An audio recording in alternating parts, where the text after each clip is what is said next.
be joined by Herb Ginsburg, the Jacob H. Schiff Foundation Professor, Emeritus of Psychology and Education at Teachers College, Columbia University. And Professor Ginsburg's research on young children and their mathematical thinking is so stunning and exciting and focused on values which are really essential to what we're doing around equalities and anti-racism and challenging notions of disadvantaged populations. We're very, very much delighted to have Herb with us. So you can see that the nerves have kicked in. I'm stuttering away. You don't want to hear from me. So over to you, Herb. Well, thank you very much, Julian. I really appreciate your remarks. I'm delighted to be sort of with you, I guess, by Zoom across the Atlantic. I'm looking right now at my screen, which I assume that you are too. I can't see any of you. So if anybody has any really important thing to say, I guess you could shout them out. But we're going to talk today about the reading of maths picture books with young children.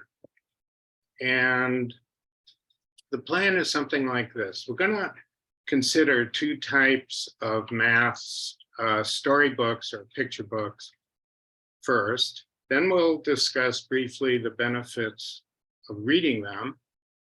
Then we'll spend a lot of time on the processes of reading. I was going to look very closely, do a close reading of a mother and child reading some storybooks. Now, I know that this is not a classroom situation, but I do think we can learn something that will be useful for you about classrooms.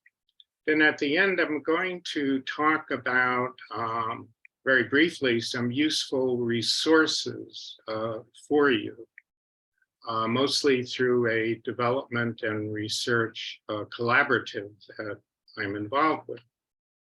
I hope there will be room at the end to discuss some of your comments on the workshop, what you've learned, what you have found valuable, what you disagree with, and so on. And I'm sure the hosts of the webinar will keep me informed about time in case I get carried away. But we'll start with explicit math storybooks. Excuse me for saying math occasionally rather than maths, and excuse me also,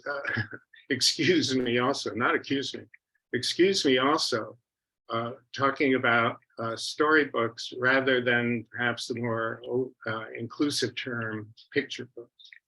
In any event, here are the covers of 6 different books. And these obviously refer to a mathematical topic. On the top left, we see inside and outside, which is obviously about spatial relations. We see another book, Albert Adds Up, about adding. We see a book about counting, about shapes, about now size refers here to measurement. And finally, patterns of one kind or another. So you can easily identify those. Many of them are quite good. For example, the Albert books, Albert does a whole range of mathematics in different books. I think they're quite good. We'll discuss later something about how you might be able to find books like these. One thing I don't know is how available some of these are in England, but we'll have to explore that issue. You'll have to explore that issue later on. But then there are implicit math storybooks or picture books. These are very different type. The story is not on the surface or explicitly about math ideas, but they are essential to the plot. Now, one common example of this is Goldilocks and the Three Bears. And here's from a page, a spread, left side, right side pages, a spread from this book. One day, Mama Bear made some hot porridge. Okay, well, some is certainly refers to quantity. It's so common, though, you'd overlook it. She made a big bowl for Papa, a medium-sized bowl for Mama, and a small bowl for Baby Bear. Now here, if you look at the picture, you see that there is the large bowl, the large sort of plume of smoke, and the large spoon on the left, and then we have the medium of all those sizes in the middle, and then the small for Baby Bear. And here we see this one-to-one correspondence even more clearly. The bears looked at their chairs. Papa Bear said, "Someone's been sitting in my chair." Mama Bear says the same thing, and Baby Bear chimes in as well. So here it is very clear that the large bear is related to the large chair, the medium to the medium, and so forth. In a very direct way, the one-to-one correspondence doesn't refer only to the bowls and spoons, but to the chairs as well. So there's a lot of math going on in a book like this. Here we have a former doctoral student of mine, Rita Sanchez, reading in Spanish to her niece from a Spanish translation of the story, a very brief clip. Oyes, a ver, déjame ver. ¿Y cuál es la silla que está más chiquita? What is the smallest chair? ¿Y cuál es la silla que está más grande? Which is the biggest? ¿Y cuál es la silla que está mediana? Mediana. ¿Y cuántas sillas son? Tres. So that's I don't know how many second, very brief clip showing that those ideas about size are extremely important to the story, extremely important for the child to understand. And you can see how excited the child is. Rita is a very dramatic reader and person in general. Child is very excited. Okay, so the math of Goldilocks. As I've said, these ideas underlie almost everything in the book. There's one Goldilocks, there's three bears. There are these ordinal differences. There's differences in the order of bear size, bear length, bed length, bed hardness, heat of porridge, capacity of the bowl. There also is a one-to-one correspondence between the sizes of the bear and all the rest. And the bottom line is that in this story, as in many others, the child can't fully appreciate the story without understanding one-to-one correspondence. So why read both of these types of books in your class? Well, one goal is certainly to help the children learn math. We want to contribute to their math education. It's also the case that we want to help children just enjoy books and enjoy the math content. This enjoyment factor is really crucial in reading to children. In general, you're much better off reading books that you enjoy with them and that you can all enjoy together. And there's a kind of emotional aspect to this as well. You'll see this in some of the clips I'm going to show next. There really is bonding, maybe there's a better word, between the reader and the child or the children. It's very important very often reading at home, at least, is done just before the child goes to sleep, and the parent is sitting with the child in bed. They're reading. It's a very intimate and meaningful relationship. And finally, there's another goal in reading these books, and that is to help people, not only teachers, people in general, who are avoidant of math, that is, who are afraid of it, who don't want to deal with it, who think it's beyond them. This can help the adult to overcome resistance and fear. And the hope is that I want to see the adult say, oh, wow, that's I never knew that. That's interesting. So that's math too. That's pretty good. Now, the processes of reading. We have, as I mentioned, I'm going to show you a mother and her son, Danny. Danny is 4, and she read to Danny at home during our pandemic.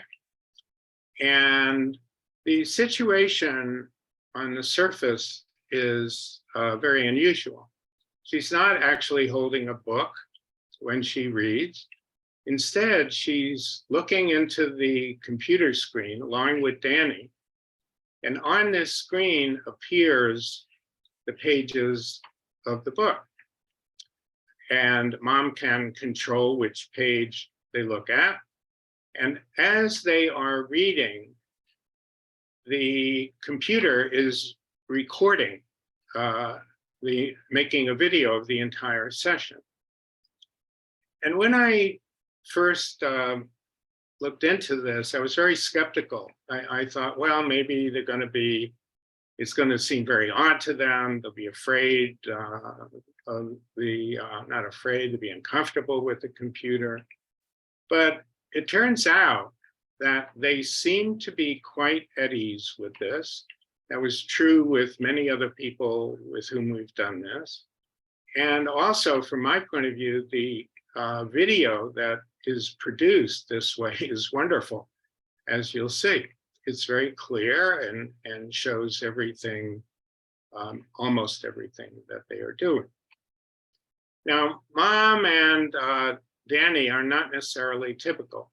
I'm not claiming that. They were selected because the joint reading that they did was, in my mind, really interesting, exemplary, and it can offer us all some useful lessons. I should point out that these two people reading are part of a larger study of parent-child reading that is being conducted by one of my former doctoral students, Colleen Yushanowski. Now, so I said there could be useful lessons. I want to really stress this. What's useful as a reading technique can vary by many, many factors. Individual child. You read one way to some children, another way to other children. The individual reader. Obviously, adults differ greatly in how they read and what they're comfortable doing. The number of readings. When you are reading the book, when you are reading a book the first time to a child or to a classroom, you'll probably read it very differently the second time or the third time. The type of book. Some books require more explanation and adult involvement than other books. Of course, the home and the classroom setting. So I think we should look on this not as this is absolutely typical or this is absolutely the way that you should interact with children as you read with them, but these are some possibilities for you to consider. What do you learn from this and what's useful for you in your circumstances? And I hope that at the end of this presentation, we'll be able to talk about that a little bit. So I'm going to show you some video, and we will begin by focusing on Danny. Let me just interject here. I hope you are all connected and this is working, and maybe Julian will shout out, it's okay. Yeah, all is working well. Thank you. Okay, so the book is Room for Bear by Ciara Gavin. And we have an introduction at the beginning. One spring, Bear came to visit and never left. So we see Bear there holding what looks like a little suitcase. And you see the ducks at his feet and other ducks in the background in a house.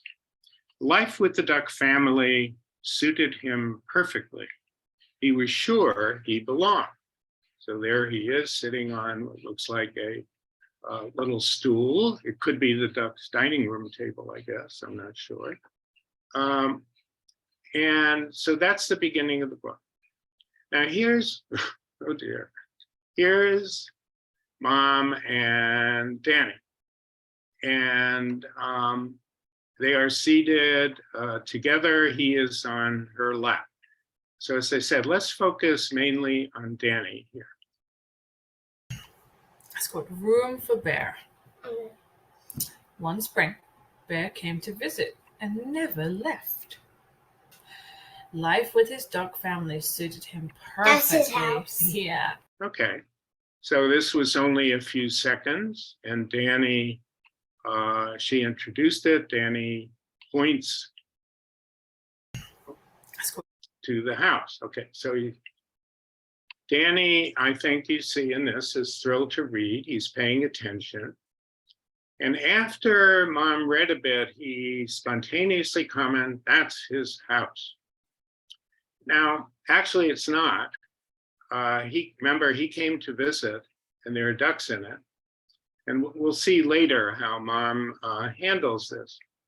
But it's not uncommon as adults read to misperceive what's going on in the book. In this case, it doesn't matter a great deal. But I know actually when I was preparing this talk, I was looking at a particular video. I wrote some things down, I checked and rechecked. And then later on, I showed it to my wife, and she pointed out that I was totally wrong with respect to referring to one of the characters. So anyway, we must be tolerant about some mistakes. So what we see at the very beginning is enjoyment, attention, and a spontaneous interpretation. The child is not just sitting there. He spontaneously decided that that was Bear's house. Okay. So next, they see how Bear unwittingly destroys the house, basically. Bear is lying down on the roof. Bear is inside the house with his head sticking out of the attic, I guess. And the house, particularly on the right, is not in good shape. And so they go in search of a new house. And so the search for a perfect home began. Now Danny is smiling. And so the search for a perfect home began. He's got a wagon full of ducks. Look at that. And then now they fixed it. Mm-hmm. So he again interjects, saying, now they fixed it. And let me go back. So you see in this picture, it is restored. It has been fixed, but it was not part of the story explicitly.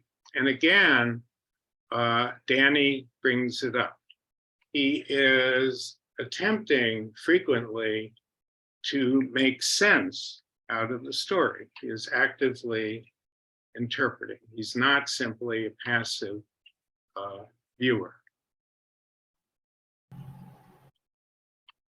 So Danny carries over from the previous page his mental image of the damaged house. Remember the bear's head sticking through the roof. And he compares this with the new picture. He's making an inference. The house must have been repaired, and the text doesn't help him explicitly with that. So young children are reading, in quotes, the pictures in sensible ways.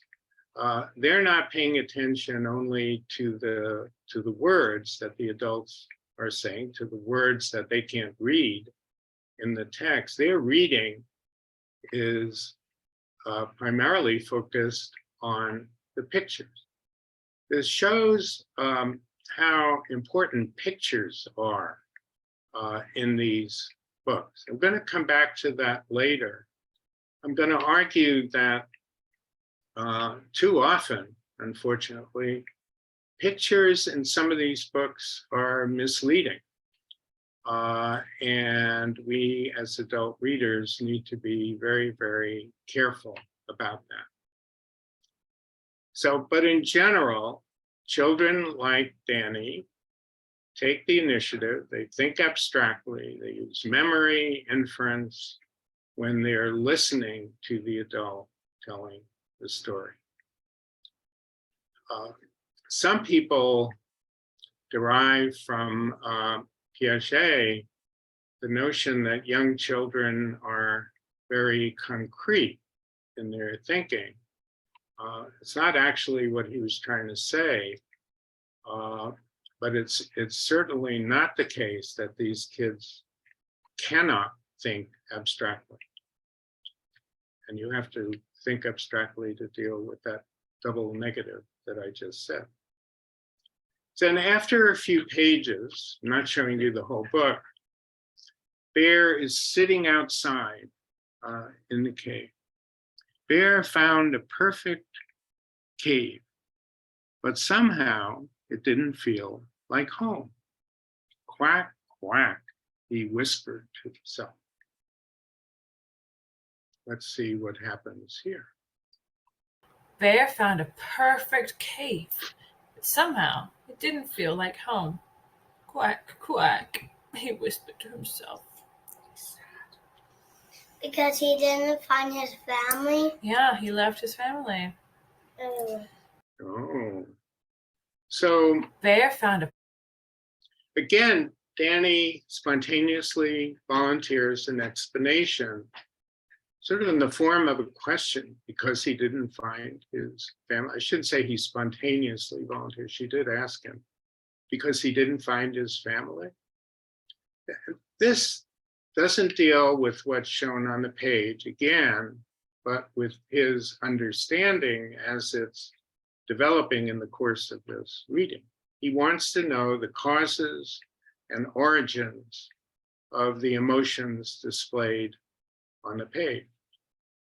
And again, actually, Danny is not quite right.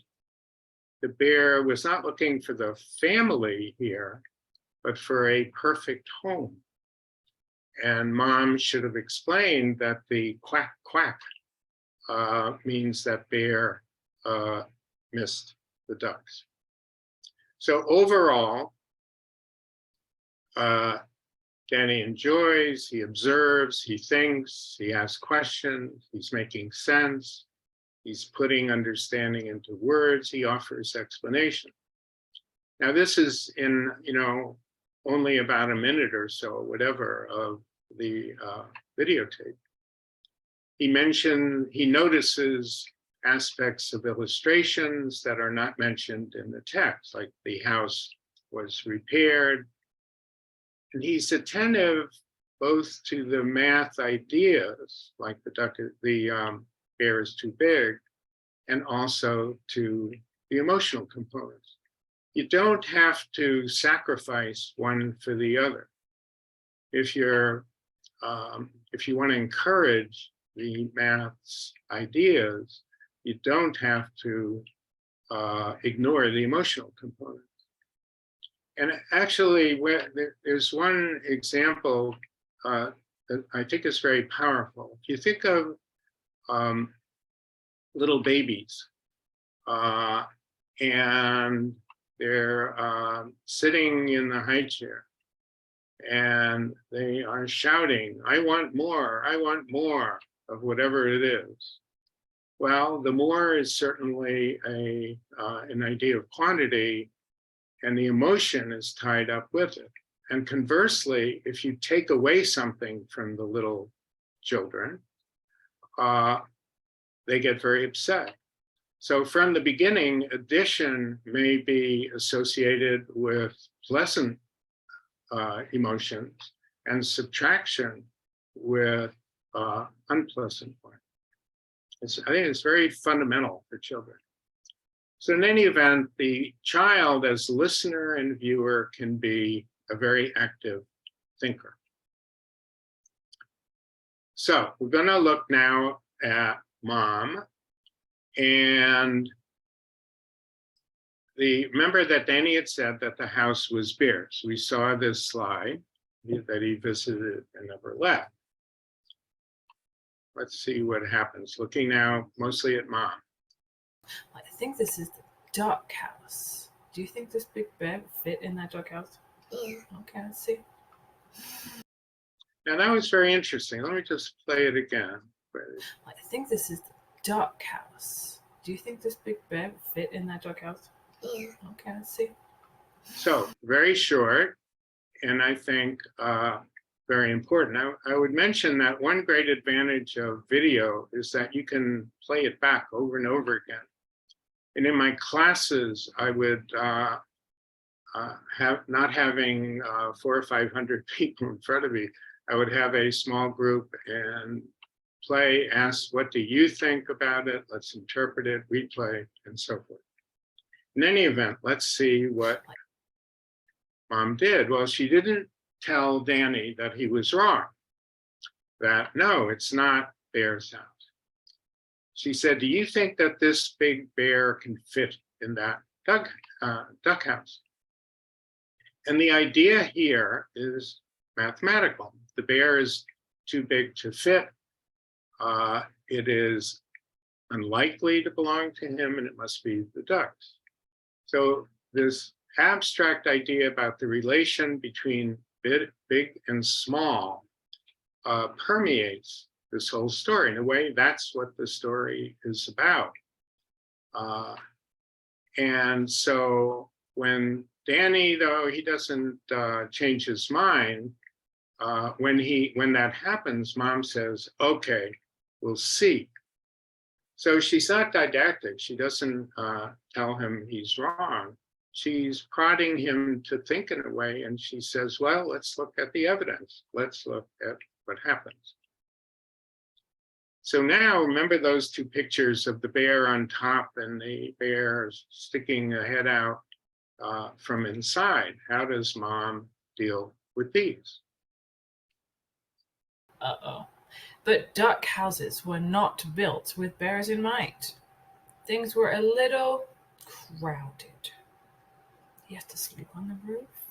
And when he sits, the whole house falls over. So she was dramatic. And she talks about two ideas that are not spelled out in the text. She says, well, he has to sleep on the roof. The text didn't say anything about that. You saw that in the picture. And when he sits, the whole house falls over. And again, that was not explicitly described in the text. So she is adding ideas that she thinks are very important for the story. They're partly spatial ideas. Bear is on the roof, and then the house tips over to the side. We tend to take spatial ideas for granted. In other words, children very early on are dealing with space all the time, even babies. And for them to get around in the world, they need to know what's on top of something and what's not. You know, is the food on the tray or is it off the tray? Do you want mom to pick you up or put you down? Do you want dad to move that chair over there so that you can sit on it? So spatial ideas are part of our minds in a very primitive sense because we live in a spatial world.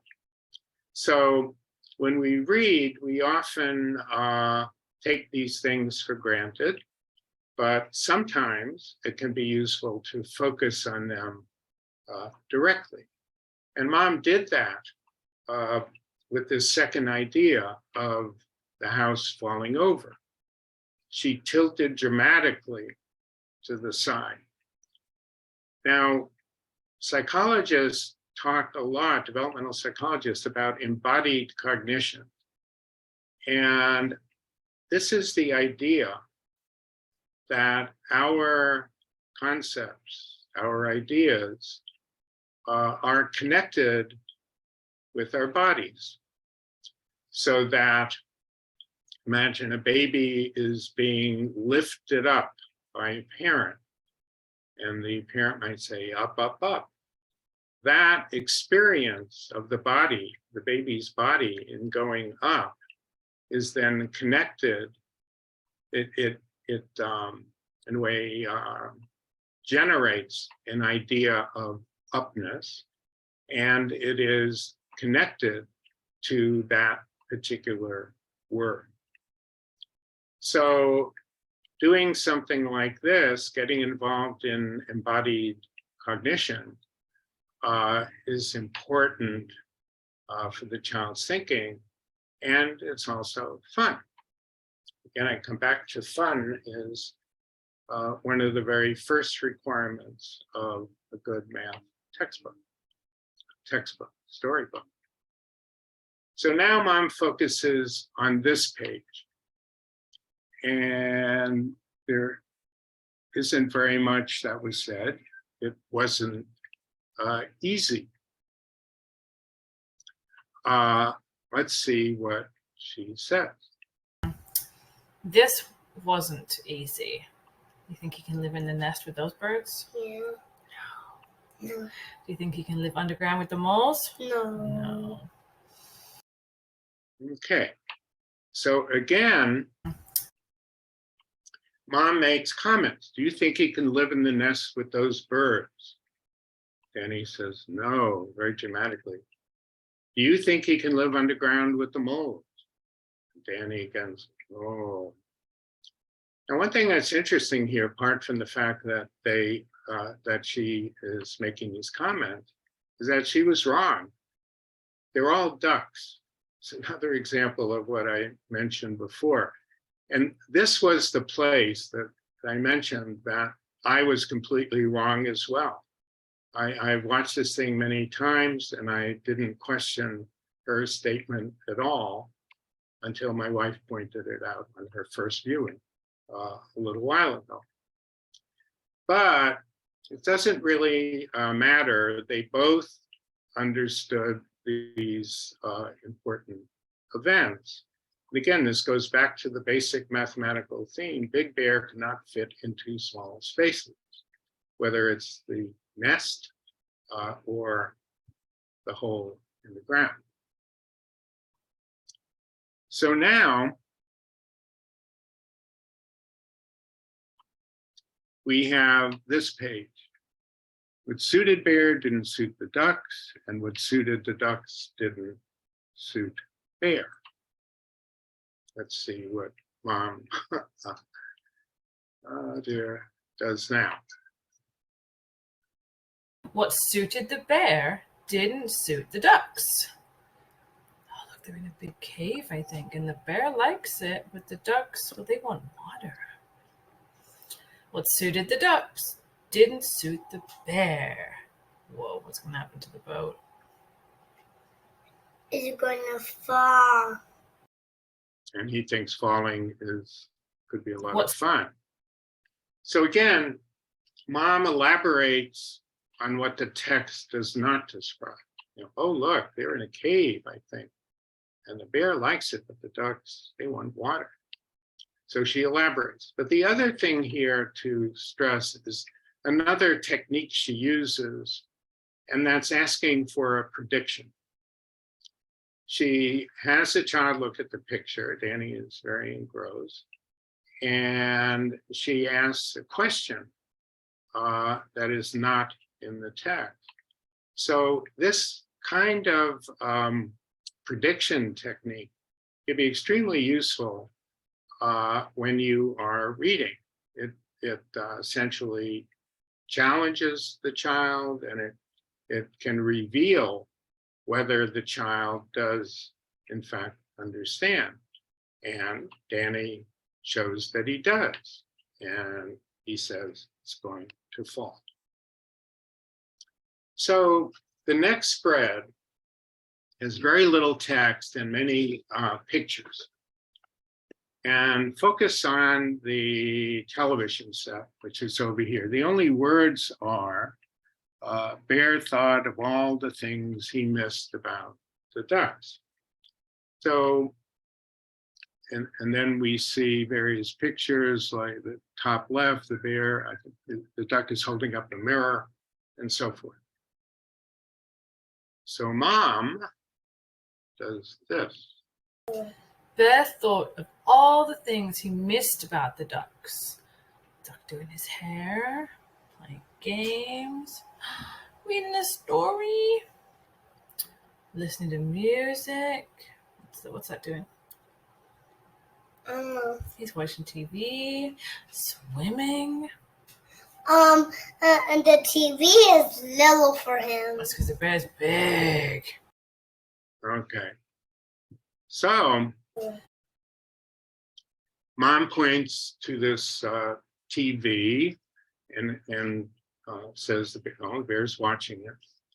And a few seconds later, not immediately, Danny is thinking, and he spontaneously says, and the TV is little for him. And so he is really getting the message of the book. He makes this spontaneous size comparison. The TV is not just little, it's little for him. This is a comparison. It's not just talking about individual objects, it's relating them. So Mom agrees and said, because the bear is big, and she's essentially elaborating on this informal mathematical idea. Now, at this point, I was reading it and I thought, here's a question that it might have been interesting, very interesting to ask Danny at that point. Could say, well, okay, let's look at the TV. What about, make believe there's an ant on the ground right next to the TV. Is the TV still little? So that's a very challenging question, because it's essentially saying that a TV could be little to the bear, but the TV could be big for the ant. It's all relative. It depends. She did not pursue this. The book did not pursue this, but it's interesting. And as you read books, you can be thinking about challenges of this type that might be relevant, that might be very useful for the child. I'm going to show you later some materials that I hope might help you to ask questions of that type. So overall, Mom is dramatic. She is really into it. She makes the story exciting. She supplements text that's unclear. She prods thinking, open-ended questions, predictions, challenges, evidence. She's not pedantic. She doesn't read and say, oh, no, you're wrong. This is what it says. And she focuses on this informal math that's in the book, the math that you don't realize often don't realize is there. And they're engaged in dialogic reading. Psychologists often talk about reading as a dialogue between adult and child, a conversation. And finally, they're bonding. They're having a good time together. The math is informal, not formal. I mentioned that the math of space is literally all around us. But one aspect, the relative size, that's the really crucial point. Let's look at the illustrations in this. The illustrations are splendid overall. Very attractive artwork, but sometimes they're misleading or don't make sense. So here on the left is a picture of the bear in the duck's house, and everybody's very happy. And then next is a picture of the bear again in the duck's house, but his head is going through the roof. Now, this is a contradiction. Pictures can be very important, but on the whole, it's a wonderful book, and we can say goodbye to the bear and the ducks. Before I go on, we still have time. Let me ask if there are any comments to this point, Julian, that you would like to share. Not too many. Great. So if anyone has got any thoughts or comments, you can use the chat, or there's also a Twitter thread at the moment about this webinar. If I just take the kind of unfair advantage of being able to unmute myself here, I really loved the sort of subtlety that you gave to that analysis, Herb, and I'm at the moment really interested in the focus on authority, that she didn't impose her authority on the interpretation of the pictures or the story, and that perhaps was key to it being so enjoyable, but also so genuinely dialogic. I think that probably the authoritarian reader would have shut down the child's curiosity and enjoyment. It's such an interesting analysis you've shared with us. But we'll have more time at the end, I believe, for comments. So We will. I will carry on. The next book, I Lost My Sock, is an explicit math book. It's subtitled A Matching Mystery. It's about classification. So think about, first of all, what's the math of classification? Well, first of all, there have to be rules about what goes in a class. So all dogs have certain features that make them dogs. But then there are logical relationships that are involved in classification as well. So we've defined dogs, okay. And then we can say, well, all dogs are animals. Of course, we have to define what animals are. But even without a formal definition, we know, okay, there are fewer dogs. I mean, dogs are only some of the animals. There are definitely more animals than dogs. So we could talk about this mathematically in terms of a set, well, animal, a subset, dogs, and inclusion. Inclusion means that the subset of dogs is included in the larger set of animals. So here you could picture a simple diagram of hierarchy with, I wish I'd made a picture of this now, of the animals in a circle on top, and then lines going down from that top to, dogs, elephants, and so on. Now, informal classification is ubiquitous in everyday life. We sort the laundry. Children will help parents sort the laundry into shirts and pants. setting the table. Well, knives are different from forks. Knives go here, forks go there. Now, Mom may not think of this as math explicitly. Usually when we talk about maths, we generally refer to number and shape, basically, in an informal way. But how does Mom help Danny deal with these basic ideas? Here are the first two spreads. And this fox, I lost my sock. He is made of triangles and other straight line,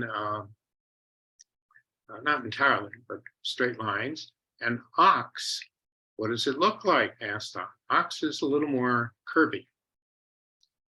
And then Fox said, it looks just like this. And Ox says, is this your sock? So, if you notice the clock up here, by the way, the previous reading was only about 5 or 6 minutes, and this reading came next. It looks just like this, said the fox. Okay. Is this your sock? Asked Ox. Is that his missing sock? No. Why? Because too big. It's too big. Is it longer? Yeah. Smaller? Longer? Yeah, Okay. longer. Does it have blue dots on it? No. So what does it have? Mm. Nothing. It's just yellow with a tiny stripe on the top. Okay. There's so much happening in there. Let me play this one more time. It looks just like this, said the fox. Okay. Is this your sock? Asked Ox. Is that his missing sock? No. Why? Because too big. It's too big. Is it longer? Yeah. Smaller? Longer?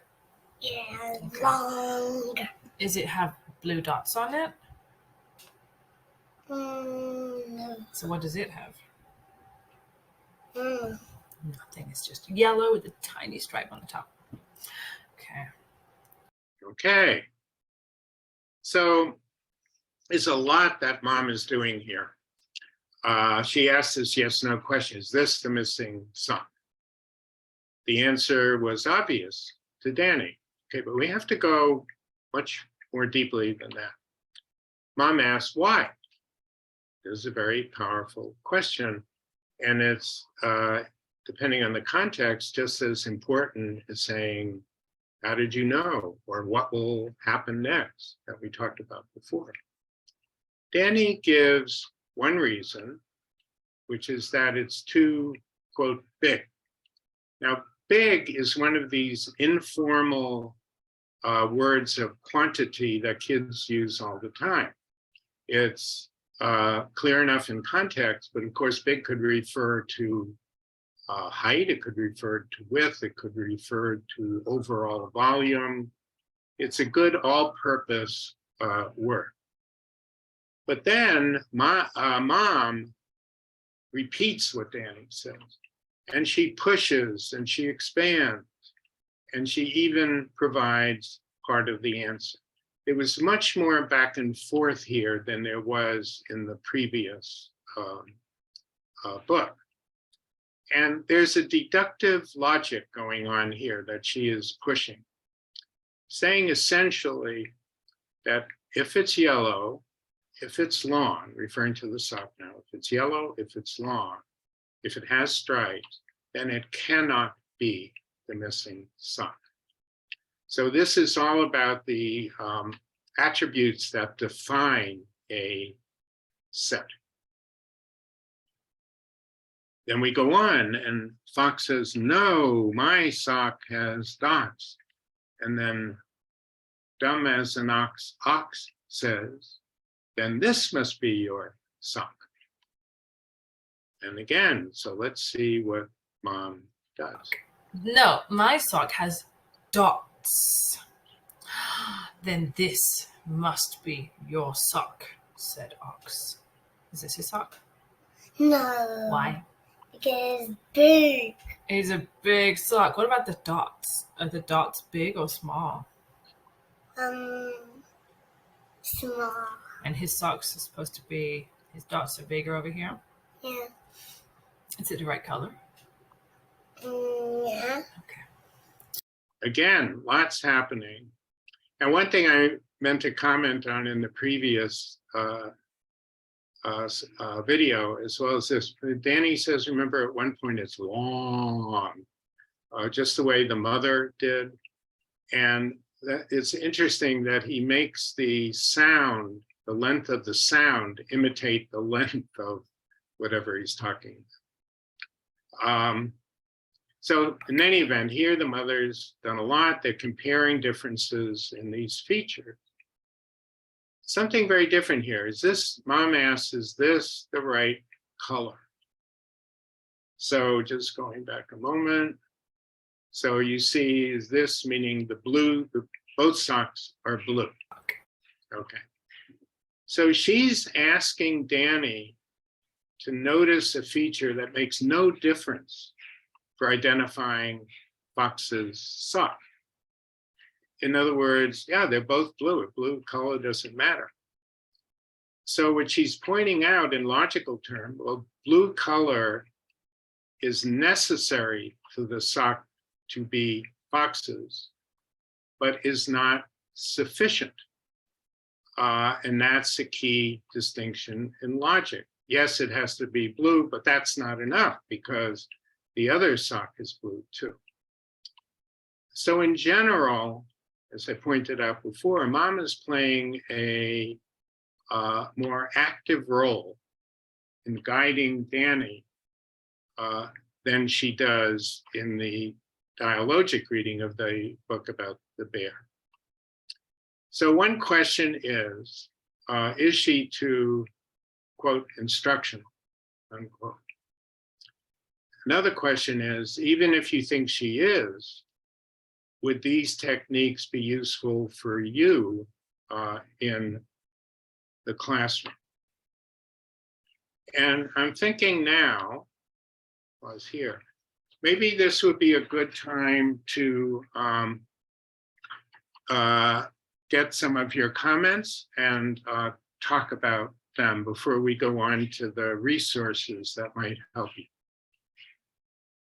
Great, thank you, Herb, and such a lot to think about. And I love the way that such simple books and such a kind of simple and relatable event of a parent and a child enjoying a book is prompting such a lot of very kind of detailed and subtle analysis.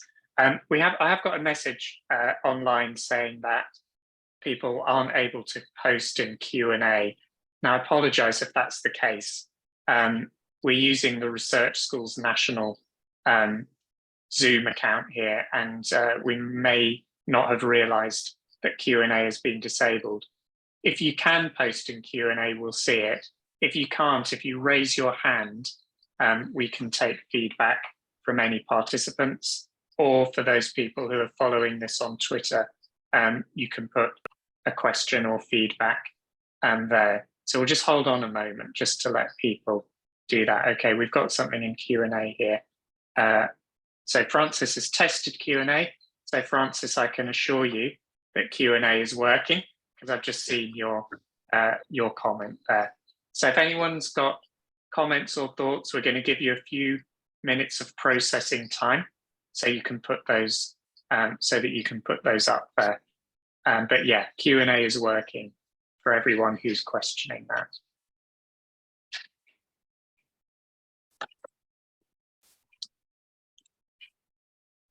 So whilst people are processing that, any thoughts or comments from you? Yeah, it's just really fascinating, and to see the reflection on those two different types of books.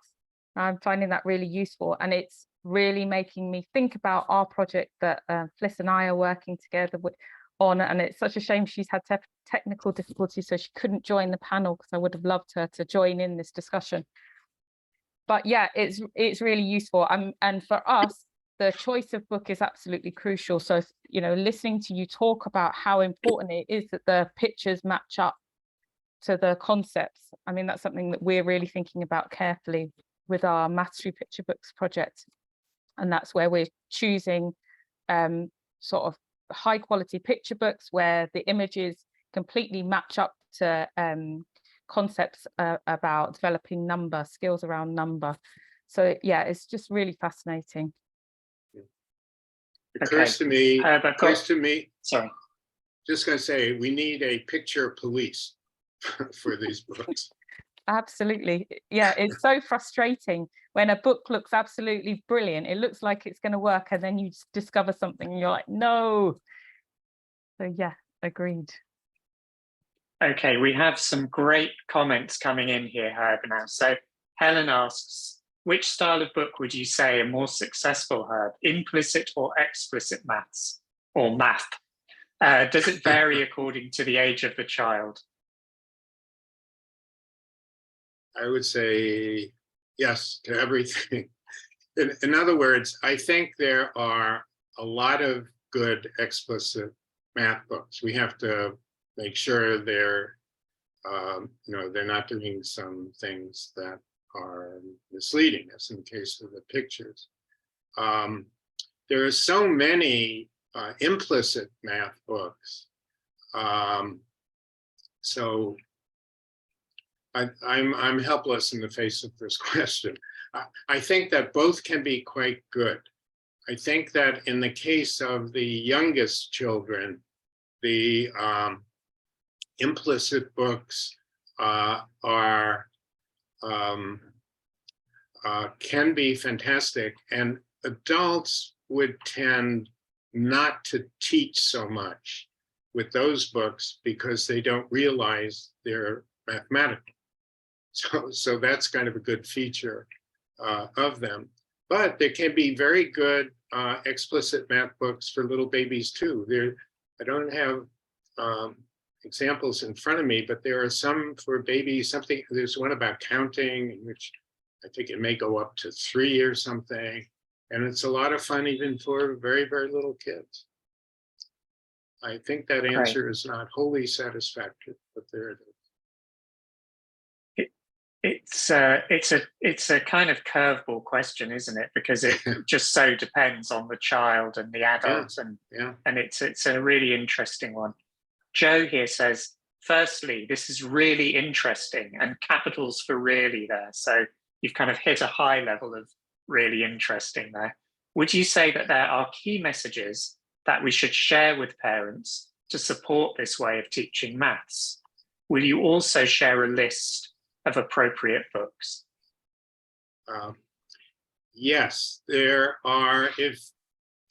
If you are interested in doing workshops or other interactions with parents about storybooks, yes, there are some key messages. And I'm glad you asked that question, because next I'm going to show you our website, which contains a lot of information that I think that speak to your question. Right. And in terms of the book list, I'm pretty sure you have created some book lists, and we will share those with participants after the webinar. Good. Francis says, on a practical level, would you be able to share what the recording software is, which enabled you to capture the fabulous footage? I cannot share it. I do not have it. The recording was done by my former doctoral student, Colleen Ushanowski, who teaches now at the University of Indiana. She is more techie than I am. I will try to find out. And especially if you remind me, Julian, with an email, I'll ask Colleen and get the information for the group. Great. Layla has asked about the book list. So again, we will do some work in the background there. And Right. Ania or Anaya, I apologize if I'm mispronouncing your name here. It's comments. We can do one book in so many different ways. Each child will bring a new life and completely different interpretation of the book. Right. Yeah, I mean, that's absolutely right. And one thing I have seen done, maybe you do it already, is that the teacher will read the book in class and then give a book to children to take home, that same book, to the parents at home. And at home, the child will read the book to the parent, at least at the outset. Later on, of course, the parent can read as well. So I know that a long time ago, I created along with colleagues, a math program called Big Math for Little Kids, which has storybooks. It's unfortunately out of print now.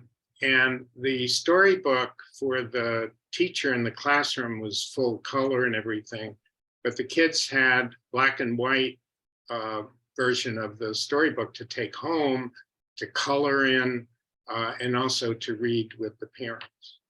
So the parent connection is terrific with this, and you're absolutely right. Within a class, kids will have different interpretations, and it would be wonderful to discuss them in the context of the classroom. Yes. So if you go to Dream and you click on resources here, you will see the major projects that we're involved with. And for now, we want to go to teacher educators. And when we do that, we find that there are these different modules or topics. And with the exception of the overview module, all of them have the same basic structure. So if we go to counting, we see that on top, we have the mathematics of counting. The next is development of counting, assessing counting, supporting classroom practice. If you click on any of these links here on the right-hand side, you will get some very interesting material. In the case of mathematics of counting, my colleague, Linda Platas, has written a very nice piece about, well, what is the math of counting? So this is a very simple refresher on what the mathematics itself is all about. There's a feature here that you'll never guess who wrote this, called Professor Ginsburg, discusses how many. Now, this, Monty Python, I assume, in England. This is a kind of Monty Python description of explanation of counting and how many that is really designed for you, for teachers, not for kids. College students, many of them seems to like this. And if any of you explore Professor Ginsburg, I'd really appreciate hearing from you as to your reactions. There's a lot of controversy about him. Development of children's counting. Now, these are all video, what I call thinking stories.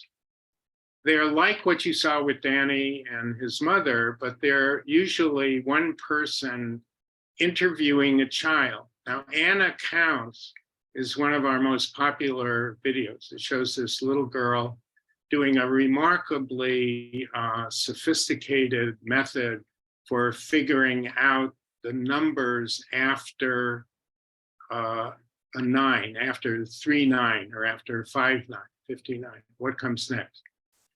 Ben is a young child whom I interviewed from his birthday at age 3 to his birthday at age 5.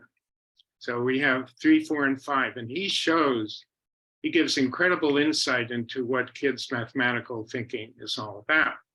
He is now applying for college admission next year. There's counting for adults, where if you want to experience what learning counting is all about, you can learn how to count in Farsi, the Persian counting language, in that bit. And I'm not going to go over every single detail. There are more readings and so forth. Assessing counting. Remember how Danny's mom asked him questions, why, and so forth? Well, formative assessment is very important. This is a piece by Linda Platas again. And then the rest of these I did, which are about how do you go about interviewing a child? What kind of questions should you ask? And I give a lot of video examples here so that you have sort of a guide to interviewing. I might mention also that I have a book called Entering the Child's Mind, which is published by Cambridge and which now I just saw is in an electronic version. And it tries to explain what this method of clinical interviewing, as Piaget called it, a really great contribution, what that is all about with examples. And then finally, in the bottom, you see, well, what about classroom practice?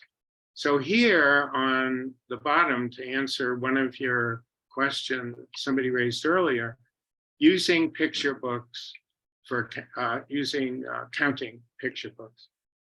And this has a lot of practical information about using this method in the classroom. And okay. And so this is the first part of it, just the beginning of the title page.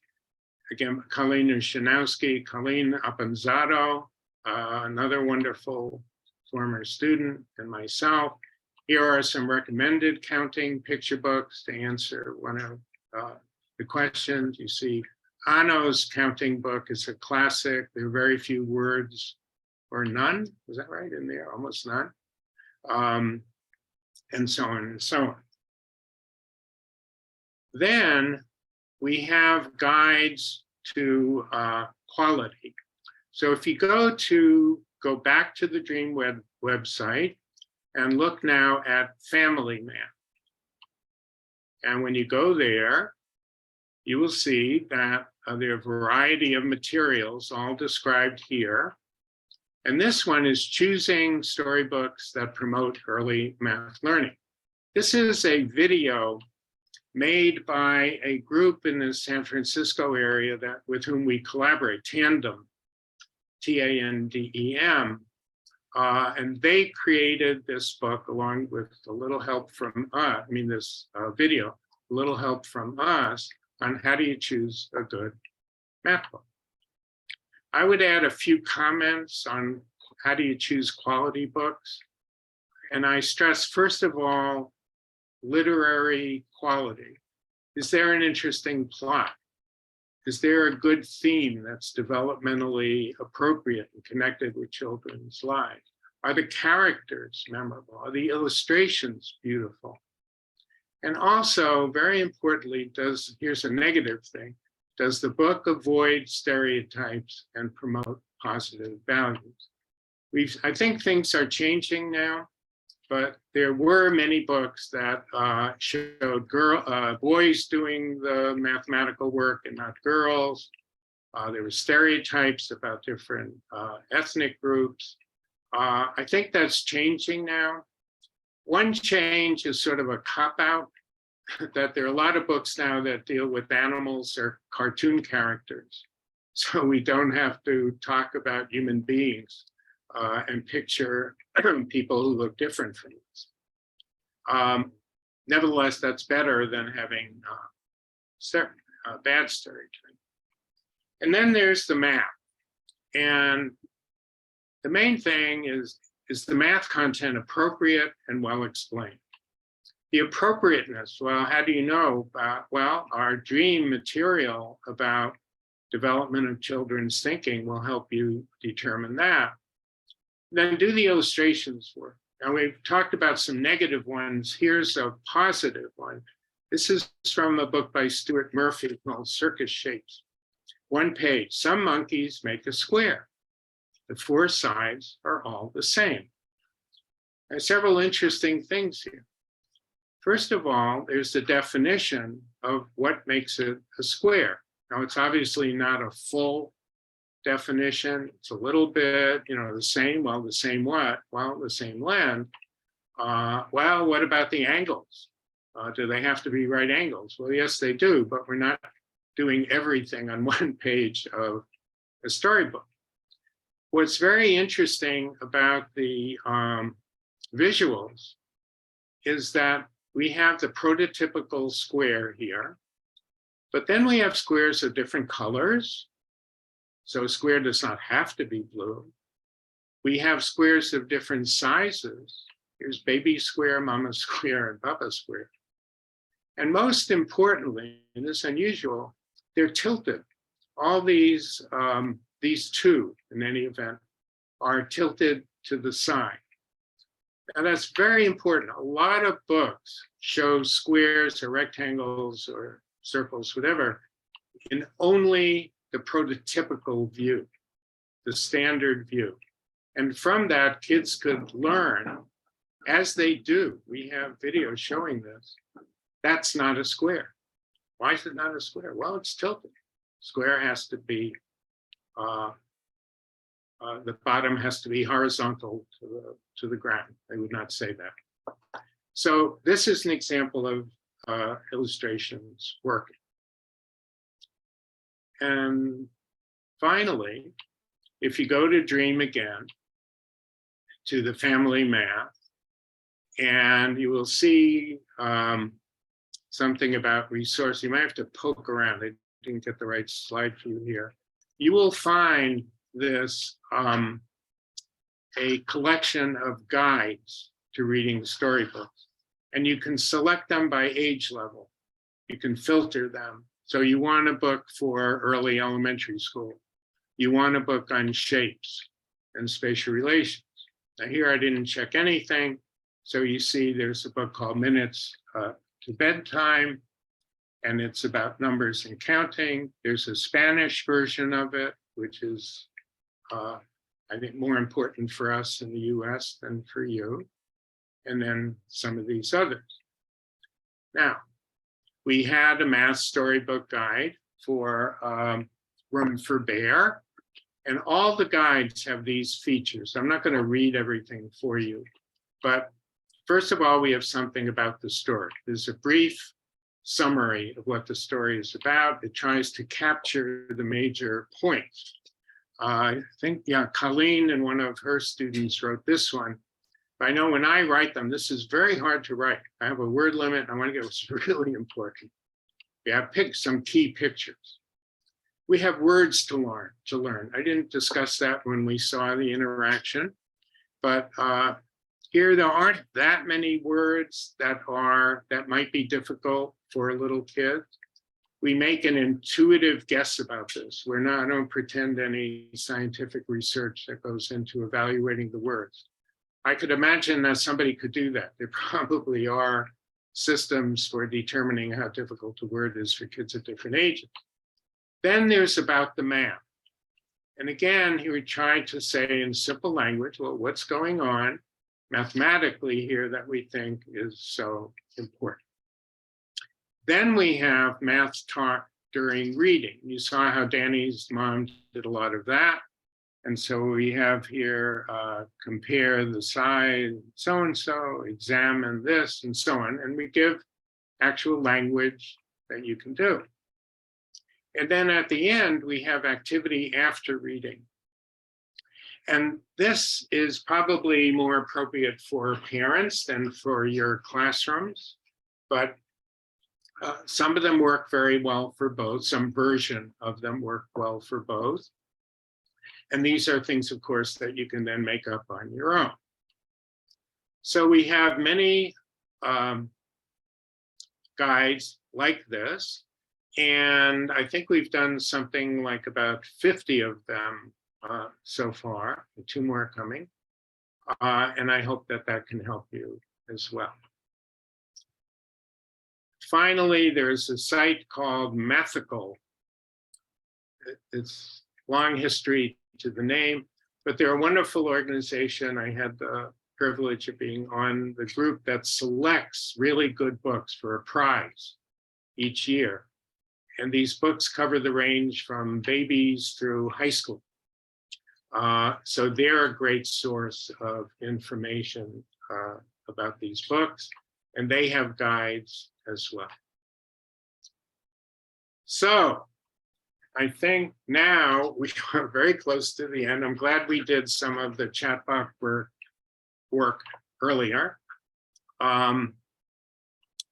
And so I probably don't have time for that now. It's up to you, but let me, before you go on, I do want to say, please contact me at that email address if you'd like to follow up on any of these things. As I mentioned, I have a strong interest in Professor Ginsburg, but really would like to hear your comments. So thanks very much for having me at this session. Thank you so much. Have you got a couple of minutes just so I can take you through a few comments in the chat, or do you need to hop first? Absolutely. Okay. No, absolutely. Okay, so we've got a comment here about perhaps it's about heightening our awareness as adults of the mathematical potential of implicit maths books. Yes, I think that is one very important message, that when you as a teacher are reading to the kids, which I hope you do a lot, always be alert. Well, are there some interesting mathematical ideas that that would be useful for me to discuss with the kids? It occurs to me it would be a very interesting study to present teachers with a large number of implicit math storybooks and ask them to identify what are some interesting ideas, mathematical ideas that I could pursue. It'd be fun in a workshop to do things like that. Thank you. I have a couple more comments here. Annie says, great to see such simple, in quotes, books used in such a sophisticated way to see the range of mathematical concepts and how this builds from the enjoyable relationship between Mum and Danny. I am going to be looking at storybooks through more of a specific maths lens. Wonderful, wonderful. I hope that works well for you. Candy comments, perhaps essential for both styles due to the math avoidant individuals, parent and child. Yeah, and I think there's been sorry. I was going to say, at this age level, parents are much more math avoidant than children are. And there is research on that. A lot of children don't dislike math until they get into second or third grade, at least in the US. And they like math at the beginning. Math is not a problem for them. The problem is the teacher and the parent, who may not appreciate the kid's interest and may in fact help the child not to like math. Yeah. As far as I know, no kid was ever born with a dislike of maths. It's picked up. It's bad stuff we pick up on the way. Yeah. Victoria says, this is fascinating and thoroughly enjoyable. Thank you. I wondered, and here I'm going to have a go at my pronunciation, and I know others are available. I wondered where you see subitizing as a preliminary skill that can be developed before counting, and whether you would refer to any books supporting this. So yeah, subitizing as a preliminary skill to develop before counting. I would say to develop at the same time as counting. Okay. Children do in fact subitize. I'm working now on a book that's based on videos of some of my grandchildren in everyday life at home. It's going to be a book containing the videos. You'll be able to see the videos through a QR code, I think it's called. And fantastic. they're 2 years of age. My granddaughter started to sabotage. At the same time, she was starting to count 1, 2, 3. Occasionally, she would look at 2 objects on, say, 2 pieces of candy and say 2. So the 2 go on together. They're inseparable. You can't sabotage to 5 unless you know the number 5. So you can't sabotage unless you count. Sabotaging then can help you a lot and can help you avoid a lot of extra work and calculation if you know, if you can sabotage the relevant numbers. Doug Clements has written a lot about this, and he has something called conceptual sabotaging, where you see, okay, there's 4 here, there's 3 here, I know that right away. How many altogether? Okay, well, 4, 5, 6, 7, easy. So the sabotaging can help in children's use of sensible strategies. Thank you. And I think one of the kind of many groundbreaking contributions that Piaget made was the description of sabotaging. We've got Kate here saying pattern bugs is great for teaching young children repeating patterns. I think it's one of their favorite books. I think we have a Joy? we have a video, I believe, in the Dream collection about using that book. So you might be interested in taking a look. Great. Joy says, not a question, but an observation. The pace has made me able to reflect and digest. Thank you. So thank you, Joy. Sinead says, thank you so much, Herb. This has been such a wonderful session. It is so important that we as adults can promote positive attitudes towards maths for our children. And what better way to do this than through storybooks? Exactly. That's a wonderful comment. Helen says, thanks so much for this. Such an interesting session with lots of food for thought. I love how much depth is possible with what appears to be simple on the surface.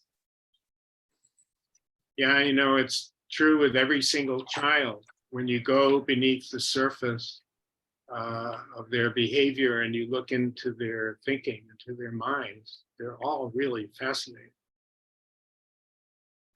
Great. Suzanne has been suggesting a framework which does set out vocabulary and concepts in a kind of leveled way.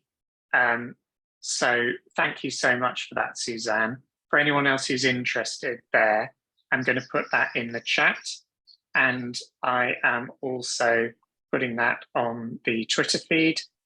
My multitasking is now kind of getting a bit out of hand. We've got 2 more comments here.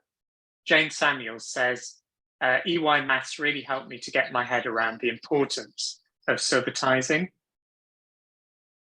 And Annie says, really engaging. Many thanks for such a fascinating and thought-provoking session. And Alison adds, thank you.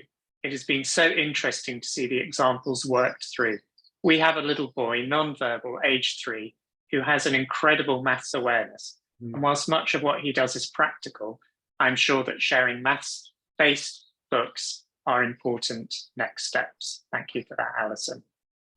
So over to you, Herb, now to round us off. And we wish you a good morning in New York and a good evening to everyone here in England. So over to you, Herb. Well, I just want to say thank you for having me.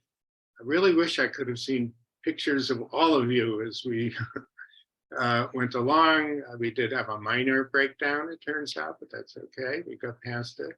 So thanks again. It is now lunchtime in New York City, and have a good evening. Thank you. It's been a privilege and an honor to have you with us. And it's not many people we work with who are happy to post their email address up there. And I think we love your openness to discussion and dialogue and the help you gave us here at East London Research School with our Maths Through picture book program, which has been probably one of the most exciting, enjoyable and impactful programs that we've done as a research school. Thank you, Herb. Enjoy your lunch, and we've certainly enjoyed you this afternoon. Okay, goodbye, everybody.